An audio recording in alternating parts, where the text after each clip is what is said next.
Hello and welcome to Newsclick. Today we have with us Professor Vijay Prashad, well-known commentator particularly on West Asia. Vijay, good to have you with us. Thanks a lot. The Syrian issue seems to be hotting up with discussions between the Iranians, the Russians and the Syrians on a peace proposal.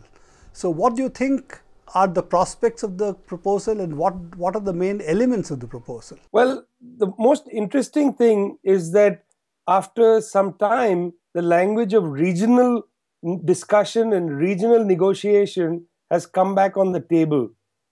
This last week, the Iranians had the Russian Foreign Minister and the Syrian Foreign Minister in a meeting in Tehran where they discussed the prospects of the Syrian situation, which are really quite cataclysmic in many respects. And out of that meeting emerged a four-element Iranian peace plan, which they proposed to submit to the United Nations.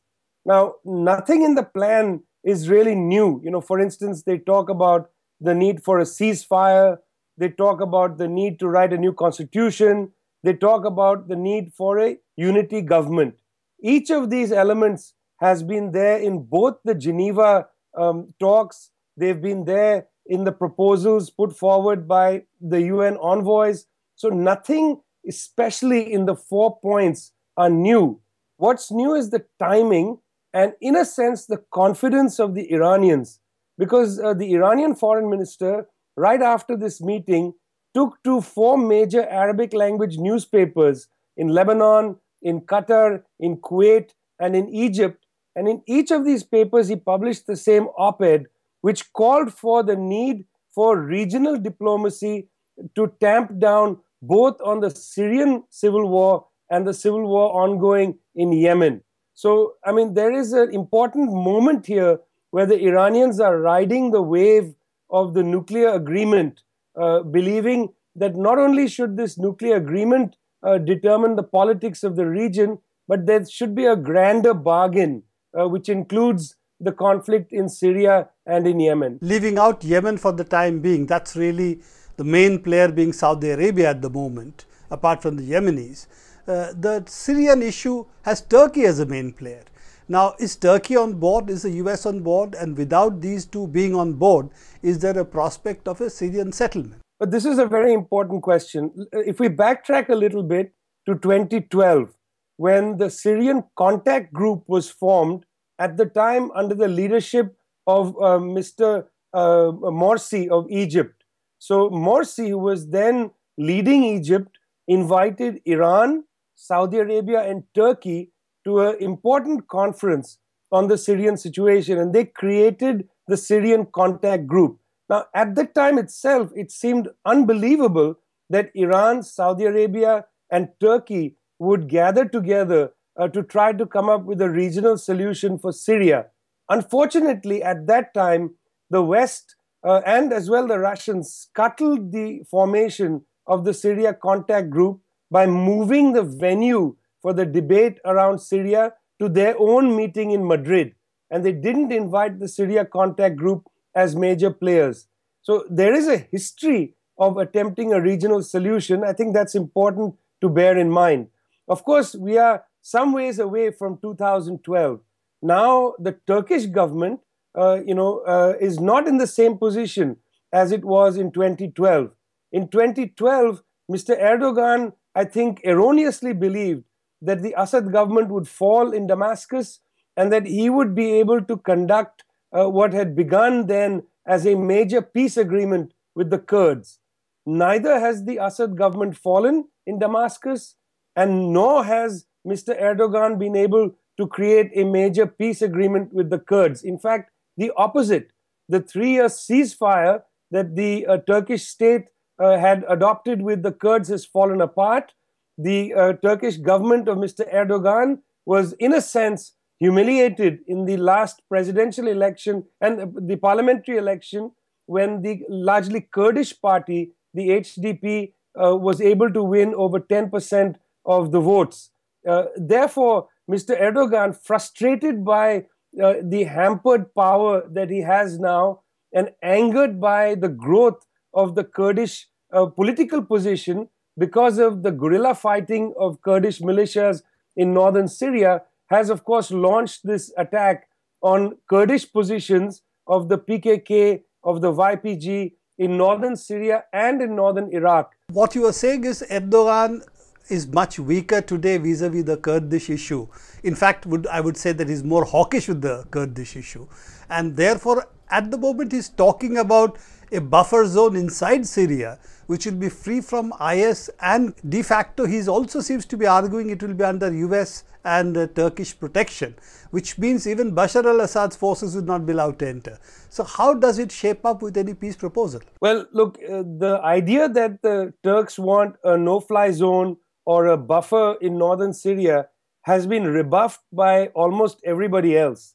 I mean, this is Mr. Erdogan's sole proposal. He's the only one who wants it. And when he attempted to get a go-ahead from the West and from the UN to create some kind of so-called refugee buffer zone in northern Syria, there were no takers for his proposal.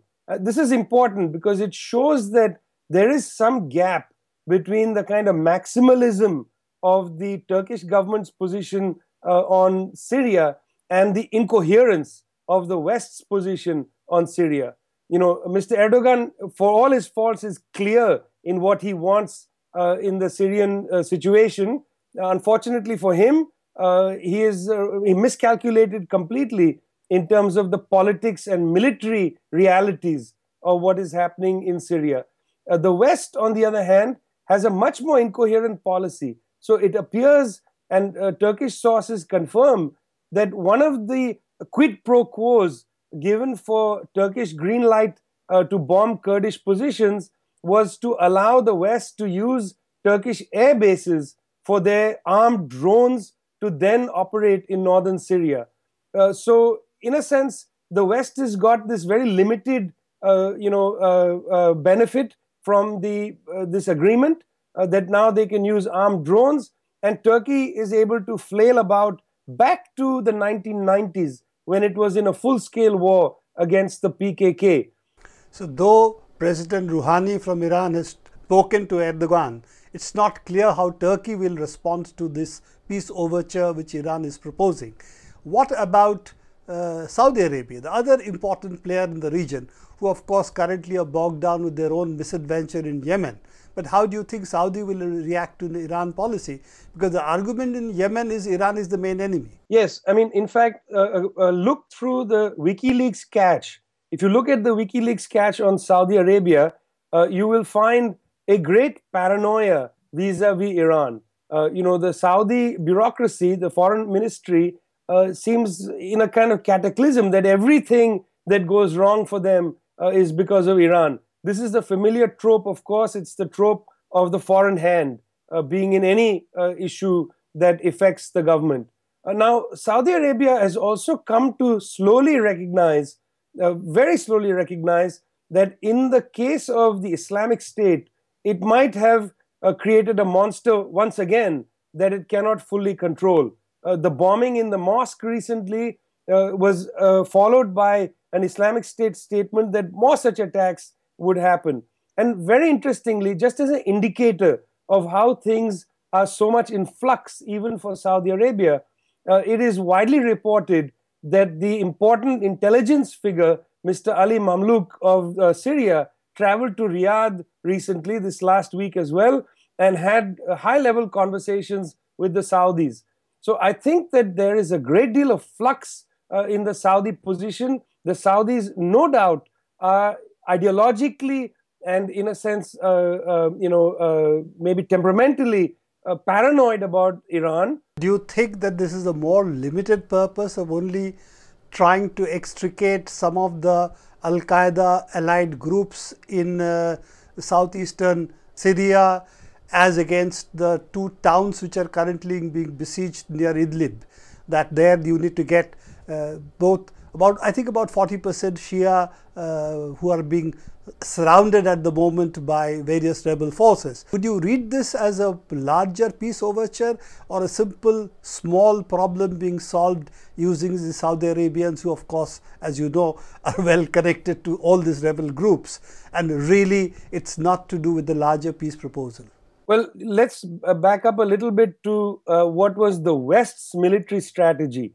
You know, the West has several times since 2011 tried to fashion a so-called moderate military force on the ground in Syria to take on or to supplant the largely al-Qaeda-backed forces like Jabhat al-Nusra, al-Sham, etc.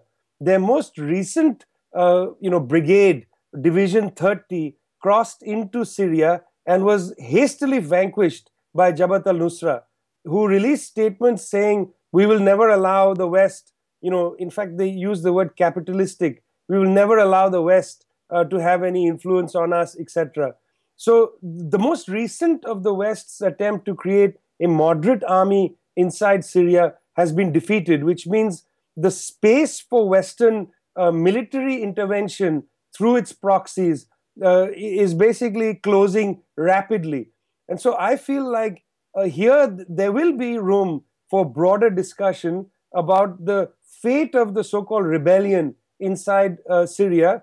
And even if these overtures are merely about the impending massacre of large populations of the Shia in Western Syria, even if this is the case, I think it has the potential to open new channels, particularly given this overture from the Iranians. I think it's incumbent upon the West to think seriously about a grand bargain for the region. The problem actually for this grand bargain is not so much Saudi Arabia and Turkey, but of course Israel, which has been very much against any kind of slowing down of the kind of intense sectarian violence in the region. Interesting you say that about Israel's position, because this is the new Brookings Institute paper, which also argues that break up Syria, break up Iraq, which has been an old US, at least a neocon idea, which currently has spawned, of course, forces like ISIS and, of course, Jabhat al-Nusra, al-Shams, all al-Qaeda affiliates. Last question to you. Do you think the US has now recognized that its ability to control the region is not there, and therefore taking more of a backseat, allowing forces like Iran, Saudi Arabia and Turkey to work out arrangements? Or do you think it still thinks it's a big player over there and everybody else are small players? Well, Prabir, it's hard for the Americans to pivot into believing they are not a big player in the region. I mean, after all, one has to feel for Secretary of State John Kerry, who seems to spend most of his life on an aircraft flying between Geneva and Qatar, between Saudi Arabia and of course Israel. This man is hard at work doing whatever he is tasked to do. The issue isn't whether they feel that they are a major power or not. I think the fact is that they are not able to as easily control what they see as their proxies, namely Saudi Arabia, the Gulf Arab states, and to some extent Turkey. I mean, it's very clear that over the last couple of years, there's been some tension between Ankara, because Turkey has its own policy vis-a-vis its border, and the United States. The US government has asked the Turks at several points to close the border, which the Turks have simply not done, or closed one or two checkpoints and allowed others to remain open. People should recognize that when, for instance, Indian workers are kidnapped in Iraq or in Libya or wherever, the Indian government has almost no leverage to get them released. Meanwhile, when an ISIS affiliate, or perhaps ISIS itself, had captured a large number of Turkish citizens in Mosul and northern Iraq, they were very quickly handed back to the Turkish state. And it should give people pause to question the close ties between the various jihadi groups and Turkey. A Kurdish general some time back had told me that Turkey has become the Pakistan of the Middle East. And what he means, of course, is how Pakistan played a role in Afghanistan. That same role Turkey is playing vis-a-vis Syria. I think that's an appropriate comparison, and one that I think people who make policy in the region need to take very seriously. Thank you, Vijay. We'll keep in touch with you on these issues and other issues regarding peace, war, and so on.